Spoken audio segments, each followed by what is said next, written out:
début des années 40, la radio est en pleine effervescence. Louis Morrisset est du mouvement. Il fait l'adaptation du radioroman Grande Sœur, diffusé à CKAC. Mais il est affaibli par sa maladie. Il ne pouvait pas remplir la commande dans son état. Alors, maman, par la force des choses, à cause de la maladie, parce que elle est devenue sa collaboratrice. On disait qu'ils écrivaient des romans savants parce qu'en général, c'était... les producteurs étaient Procter & Gamble, des gens dans le savon. Alors, de là, on appelait ça des romans savants. Mais c'était un peu méprisant. Mais ces gens-là...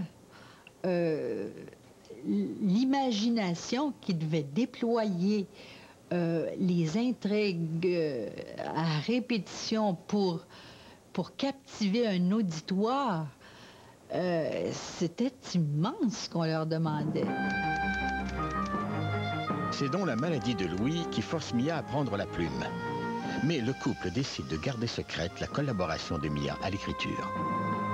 Dès 1938, tout de suite, je me suis mis à écrire avec lui, à relire ses textes au début, puis ensuite à en écrire des parties parce qu'il n'avait plus le temps de finir, il n'arrivait plus. Elle s'est très bien accommodée d'écrire jusqu'à la mort de mon père dans l'anonymat. C'était le temps où les femmes s'effaçaient assez facilement, mais je pense que fondamentalement, il n'y avait plus que ça. Ça devait aider mon père à ne pas se décourager, puis à garder son honneur. À la même période, le clan Ridez est bouleversé par le départ de Jean Ridez. Agnès, affligée par la mort de son mari, ira vivre avec ses filles Sonia et Sita, auprès de qui elle terminera ses jours 20 ans plus tard. C'était un clan très, très uni et qui avait pour leurs parents une passion. En 1942, la naissance de sa fille Violaine vient mettre du bonheur dans cette période plutôt sombre de la vie de Mia. Moi, j'ai souvenir d'une enfance toute colorée parce que ma mère, pour que mon père s'accroche, usait d'imagination. Elle pouvait organiser des mascarades avec les camarades. Dans les années 40, Mia Ridez se fait un nom comme comédienne.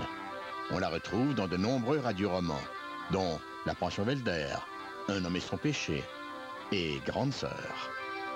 Même si, à la maison, elle continue à écrire avec Louis, le public ne la connaît que comme actrice.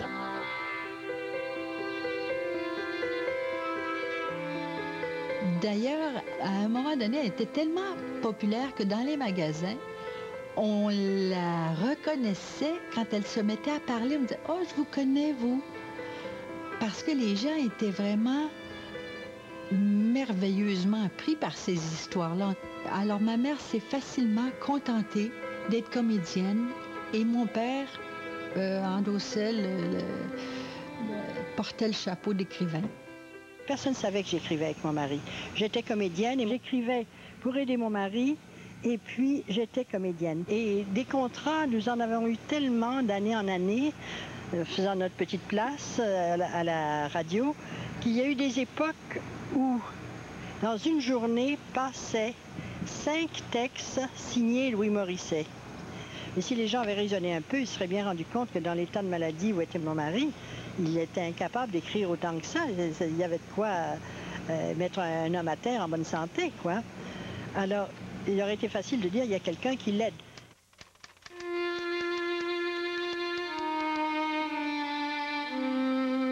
Des fois, elle était à la couture et puis elle chantait. Je me souviens que ces chansons, c'était la seule façon, probablement pour elle, de manifester son angoisse parce qu'elle voulait nous préserver, notre enfance quand même.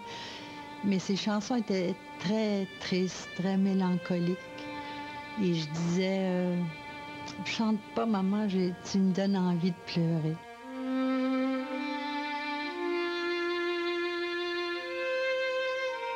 Dans les moments difficiles, Mia trouve un certain réconfort dans la foi, même si elle ne fréquente pas beaucoup les églises.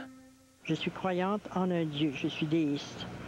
Au début de mon mariage, un tuberculeux, j'avais déjà 2 bébés, je ne voulais pas en avoir d'autres parce que je craignais toujours de rester veuve.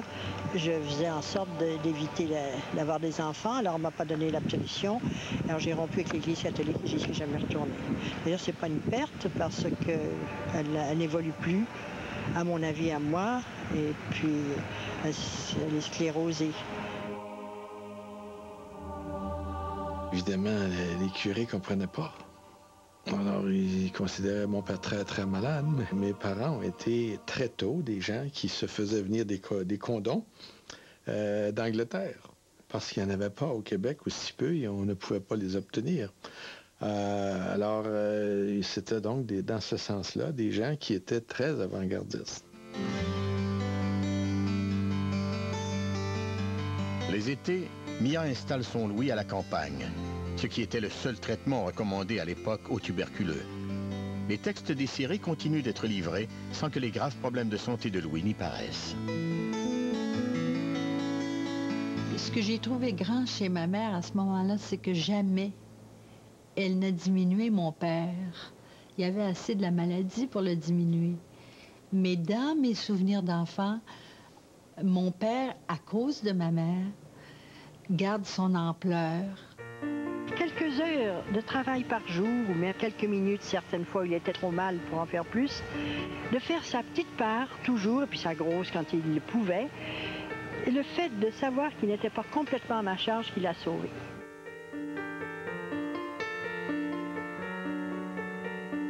Mes parents s'étaient fait construire un chalet en bois rond sur une colline juste au-dessus de chez ma grand-mère Ridès, ma mémé.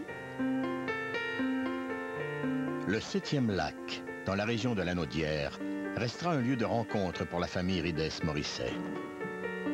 Enfants et petits-enfants l'habitent encore aujourd'hui, poursuivant ainsi une tradition vieille de plus de 50 ans.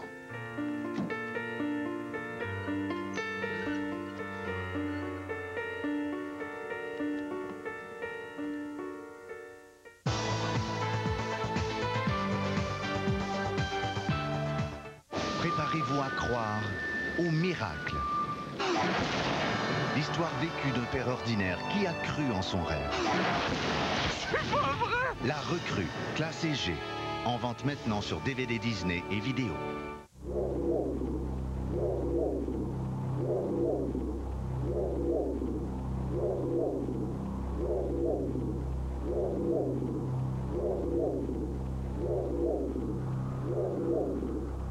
Votre coiffure n'en fait qu'à sa tête? Révolutionnaire. La nouvelle eau coiffante Garnier Fructistyle au micro-cire de fruits. Garde les cheveux propres, dentelin indomptable, démêle l'impossible. Ça fixe la nouvelle eau coiffante Garnier Fructistyle.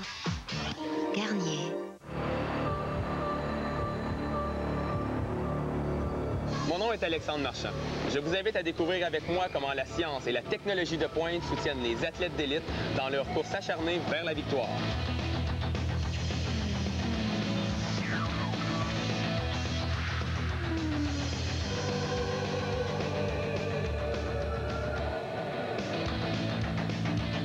À l'émission Performance, tous les mercredis à 19h. Voyons. Une autre affaire compliquée, tiens, l'Internet. Ces affaires-là, moi, je suis complètement nulle. Insérez le CD à web gratuit et en quelques clics de souris, vous êtes en ligne. Bon, j'ai le temps d'aller me chercher le jus d'orange. Oh, wow, ça se fait seul. Plus de 30 millions de gens dans le monde ont choisi la simplicité. Avec AOL, vous êtes en ligne, tout simplement. Oh, je suis bonne. Les drames surviennent une seconde à la fois.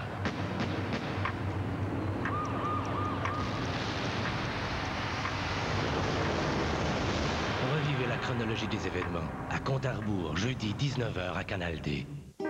Il était une fois une jeune princesse qui fut couronnée reine. Elle gagna tous les cœurs. Cette année, 50 ans plus tard, la monnaie royale canadienne a émis une pièce de circulation de 50 cents à l'effigie de Sa Majesté la Reine Élisabeth II le jour de son couronnement. Nous pouvons tous chérir cette pièce de monnaie, car après tout, certains contes de fées deviennent réalité. Procurez-vous votre pièce de 50 cents du jubilé aux établissements Laura Secor, Poste Canada, RBC Banque Royale et la Baie.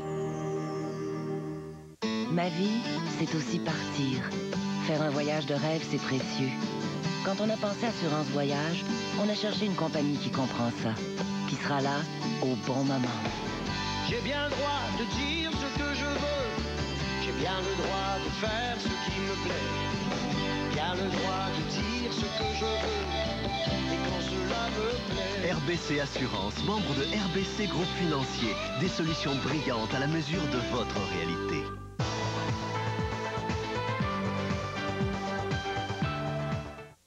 Le titre, Mont-Saint-Laurent, Tigran, Sodo, le tigre, identité, R. Tournier. Et Madame Miaridez et son mari Louis Morissette que la salle a pu... Dans les années 50, Miaridez continue à gagner sa vie à la radio et à la télévision comme comédienne. Mon pauvre Évariste, je te vois encore repris par tes idées. Et comme animatrice. Avec Gérard, je dis, il a créé l'expression nos meilleurs sentiments. Mia appartenait à cette génération, je crois que quand on fera l'histoire du féminisme, on appellera ça la génération des femmes symbiotiques, c'est-à-dire les femmes qui occupaient un nouveau territoire, celui du travail rémunéré, de la profession, de l'implication sociale, mais en même temps ne voulaient absolument rien retrancher de leur rôle traditionnel. C'est mon père qui m'a influencé pour prendre le côté dramatique. Mes aspirations les plus profondes, c'était surtout de trouver quelqu'un aimé, qui en soit digne.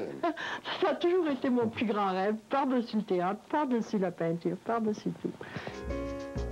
La famille habite dans une maison à Outremont, pour le plus grand bonheur de Mia, qui a connu tant de déracinements dans sa jeunesse.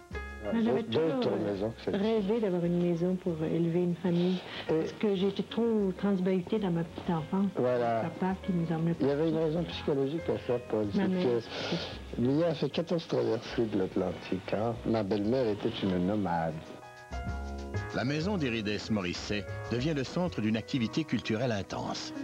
Mais ça a été une période extraordinaire parce que le petit bonheur de Félix, je pense que la première fois qu'il a été chanté, ça a été dans le salon chez nous. Alors, Félix est venu avec sa guitare et il nous a chanté. Il avait dit à Louis, je veux te chanter ma dernière chanson, je pense qu'elle est belle.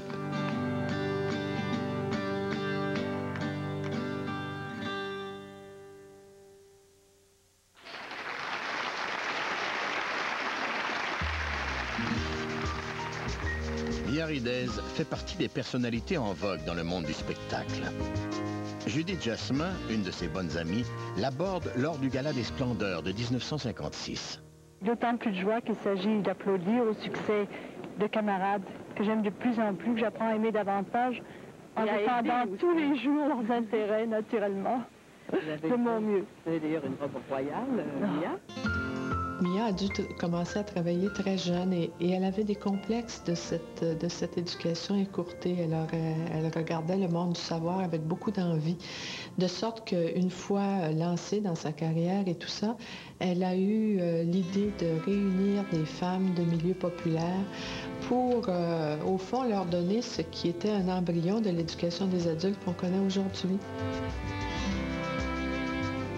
C'est vers la fin des années 50 que Mia met sur pied un réseau d'éducation populaire destiné aux femmes qu'elle nommera les filles d'Ève. Elle a eu des conférenciers de grand renom qui sont venus parler à ces filles d'Ève. René Lévesque est allé, Jacques Parizeau, Fernand Seguin, Pierre Dansereau. Elle allait choisir dans tous les domaines. Madame Ridez est la présidente de l'Union des artistes.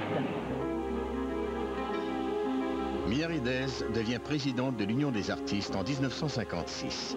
Elle est d'ailleurs la première femme à occuper ce poste. Mia, je vous dirais qu'elle a tenté et elle a réussi aussi de humaniser, si on peut dire, l'Union des artistes. Ce que Mia a voulu faire, c'était de parfaire, si vous voulez, le rôle social de l'Union. Ainsi que, par exemple, l'Union n'avait pas de maison des aînés, de maisons pour les vieux comédiens. Et je pense que tout ça, ça a commencé avec l'inspiration de Mia. Son attachement au Québec a fait en sorte que Mia a été au premier rang, si vous voulez, d'une certaine action politique, d'une certaine pensée politique, notamment au cœur des artistes. Ah oui, elle était très, très impliquée politiquement. Elle a milité à la Société Saint-Jean-Baptiste. Elle a fait partie pendant de nombreuses années du comité de la fête nationale. C'était une femme de théâtre, donc elle avait le sens de la fête, le sens du décor, le sens des grands symboles. Aussi, il faut savoir que c'est sous sa présidence que l'Union des artistes a commencé à afficher une certaine indépendance par rapport aux syndicats américains.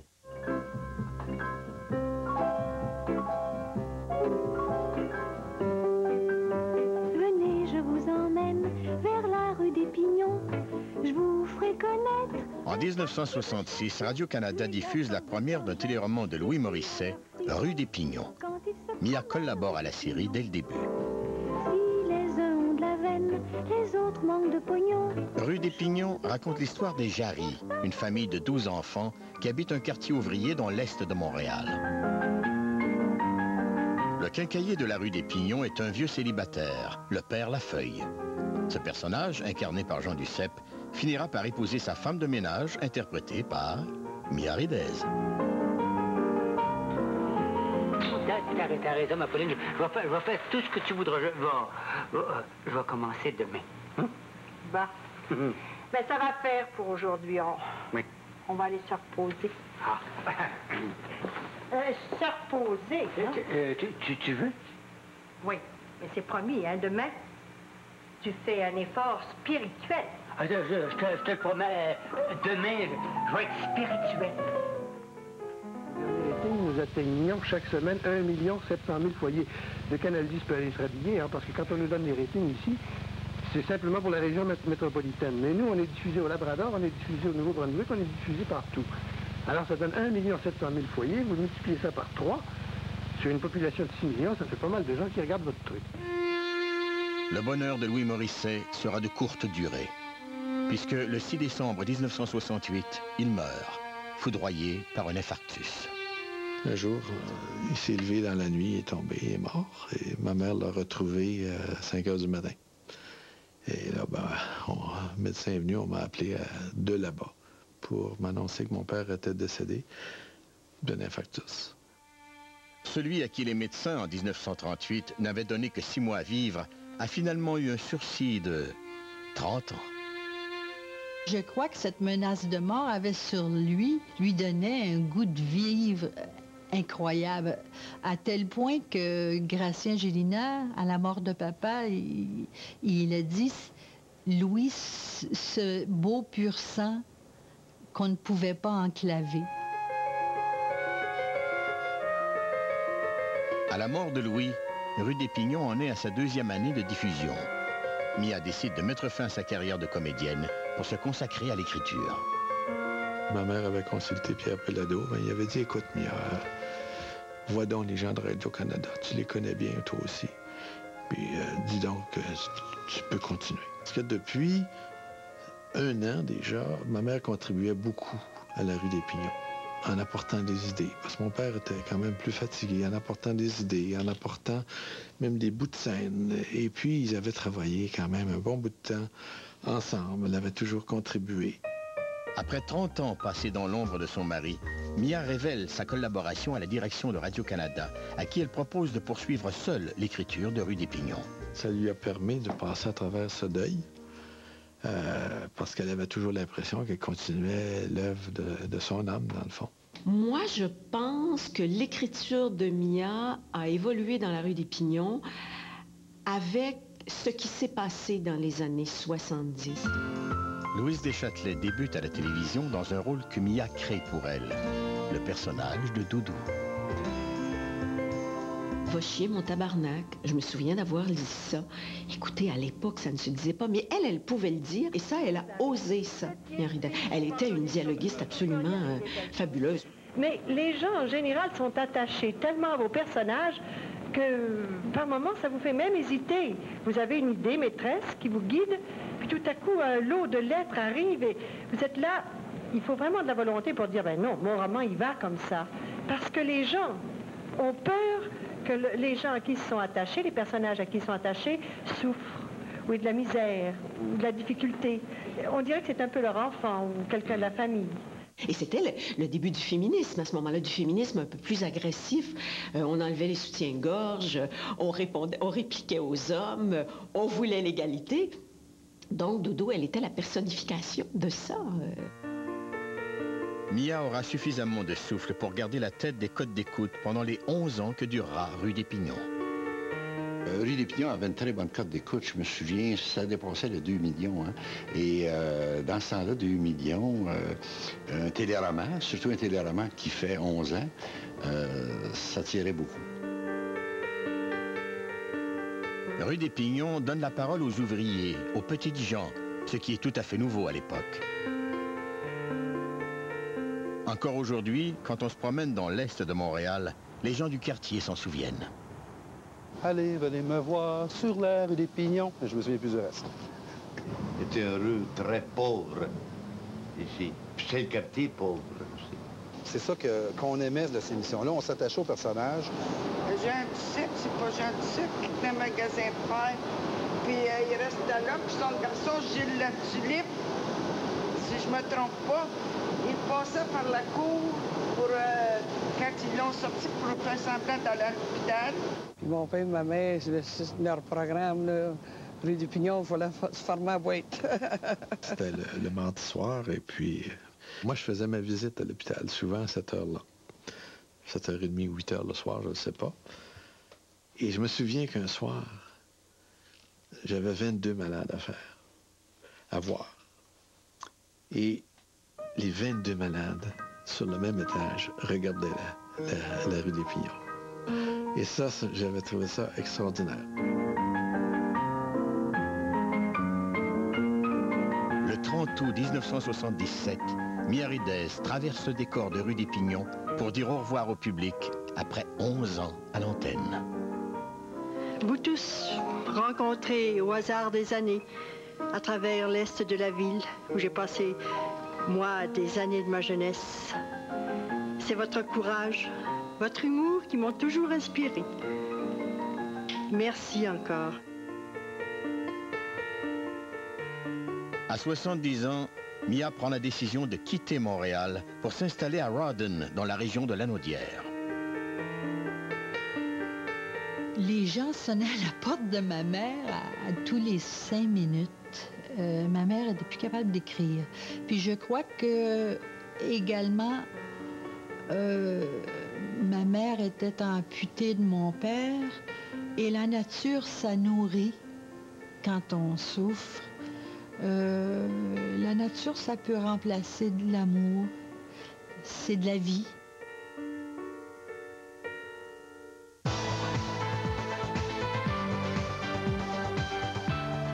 Nous voici aux spécialistes de la salle de bain. Hélène, je vous écoute. Moi, j'aime ça avoir une douche propre, mais j'aime pas ça la laver tous les jours. Avec douche fraîche de Tilex, il suffit d'en vaporiser tous les jours pour empêcher les résidus de savon de s'accumuler. Ben moi, mon problème, c'est la moisissure. Alors là, il faut choisir le dissolvant instantané de taches de moisissure Tilex. Une autre question? Les résidus de savon, moi, j'ai bien de la difficulté à m'en débarrasser. Ben alors, essayez Tilex pour résidus de savon. Il suffit de passer l'éponge et les résidus disparaissent. Vous voyez, c'est facile avec Tilex, le spécialiste de la salle de bain.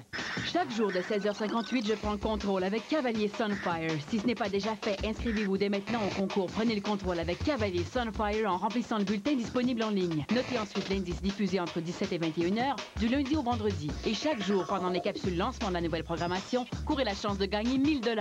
De plus, vous pourriez être le grand gagnant d'une Cavalier de Chevrolet et d'une Sunfire de Pontiac. Surveillez bien la nouvelle programmation de Canal D, Canal V, Historia, Sirius et Z et prenez le contrôle avec Cavalier Sunfire.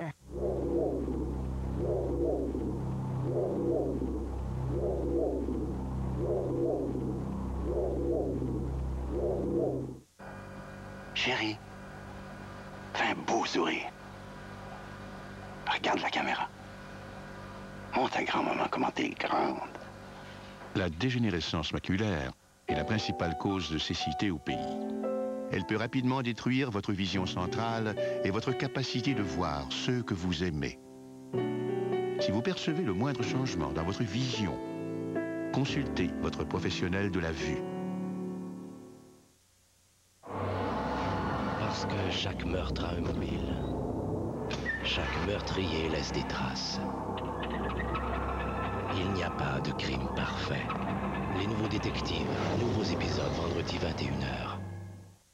Les plus belles comédies musicales enfin réunies sur un même album. Les plus grands succès incluant Belle, La légende de Jimmy, Les rois du monde, Vérone, L'envie d'aimer. J'aurais voulu être un artiste, Le temps des cathédrales, Le monde est stone, Aimer. Une formidable compilation, l'album des plus belles comédies musicales, enfin disponible au Québec, en vente partout. Surtout, ne pas imiter. Laissez faire les professionnels. Cascadeur, une toute nouvelle série dès samedi 21h. Vous faites face à vos 30 ans? Prenez votre peau au sérieux. Voici Visible Results, une innovation de L'Oréal. Avec technologie Activacell, le soin hydratant perfecteur de peau réduit visiblement les premiers signes du vieillissement. Je vois ma peau transformée. Jour 1. Éclat instantané. Jour 3. Pores visiblement resserrés. Jour 8. L'apparence des rides s'estompe. Des résultats visibles En 8 jours seulement. Nouveau Visible Results de L'Oréal Paris. Une innovation visible parce que vous le valez bien.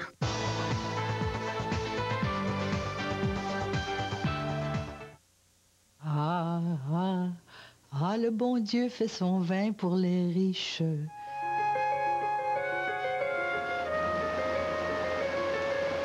L'œuvre de ma mère, en écrivain solitaire, c'est Terre humaine. Et ça, c'est l'amour de ma mère pour les gens des terres de la Naudière qui s'est tout inscrite dans Terre humaine. Ces personnages ont tous été inspirés de gens vivant de la terre. Et ma mère était magnifique à voir quand elle allait parler à ces personnages ou aux gens qui prêtaient la terre pour faire les tournages. Elle avait repris le flambeau, c'était son téléroman.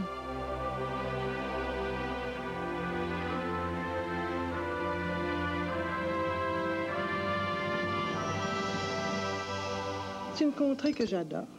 Je me suis mise à étudier l'agriculture. On a dit dans des revues d'agriculture que la crise du porc et le changement de zonage avaient été le mieux expliqués dans Terre humaine. Ça, je m'en glorifie. C'est pas mon habitude, mais ça, je suis fière de moi.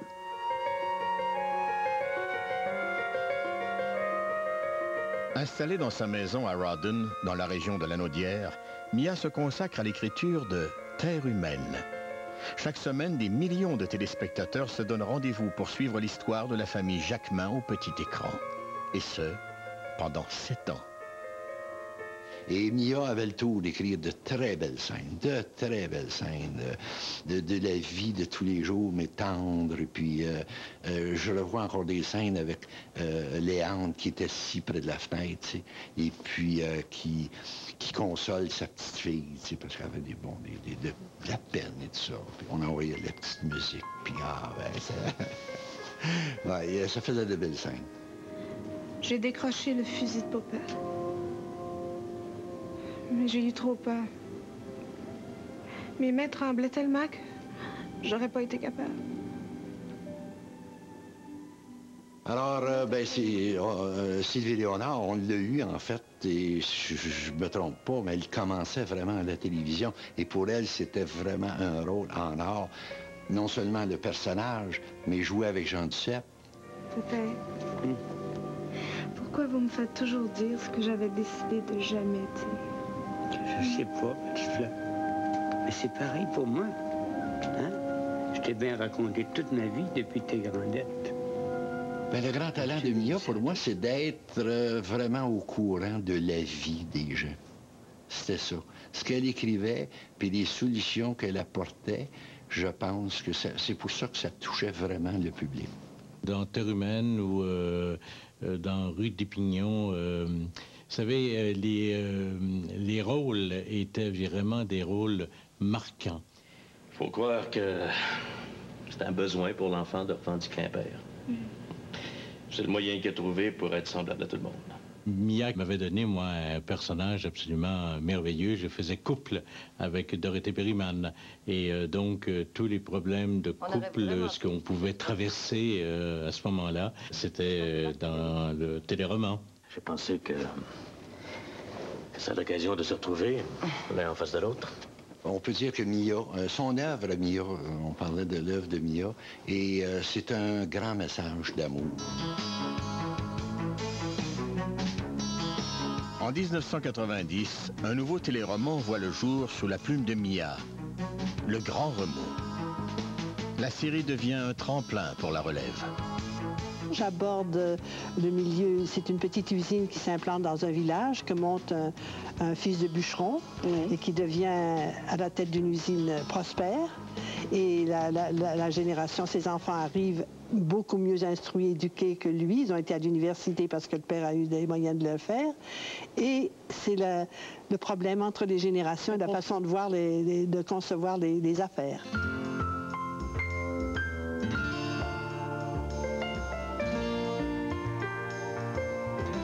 Mia fait appel à sa petite fille, Dominique Drouin, et se confie longuement à sa jeune collaboratrice.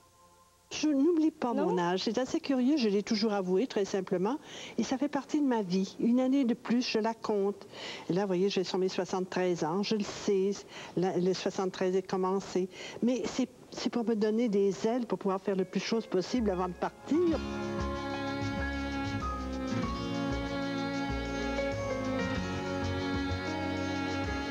À 73 ans, Mia Ridez cesse d'écrire pour la télévision et prend sa retraite.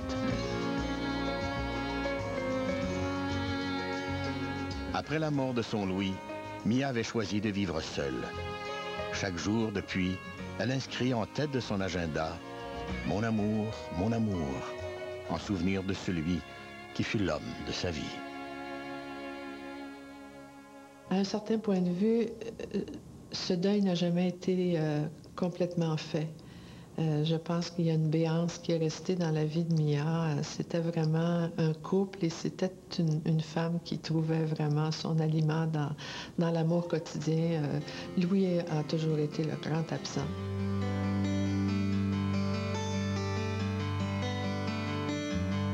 La mort de sa sœur Rita en 1995 attriste profondément Mia et tous les membres du clan Ridez.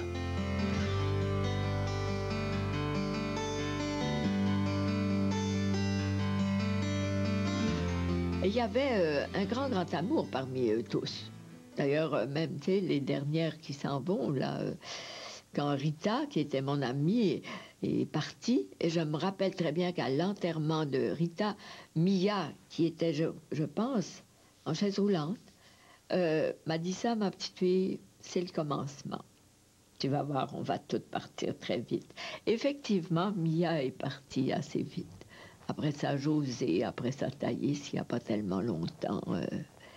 Oui, c'était un clan très, très uni.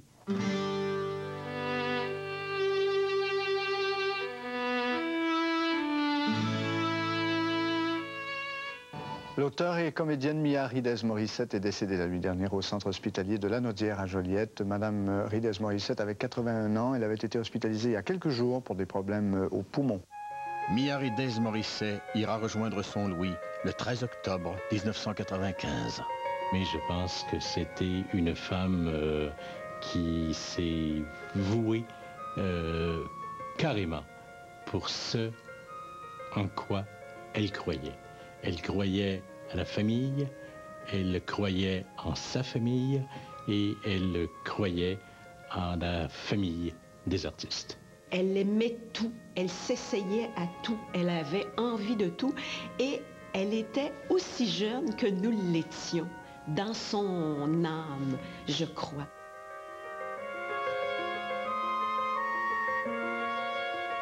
Elle est allée au bout. C'est ce que j'aimerais qu'on retienne de ma mère. Quand je pense à elle encore aujourd'hui, je me dis, oui, belle, Mia, très belle.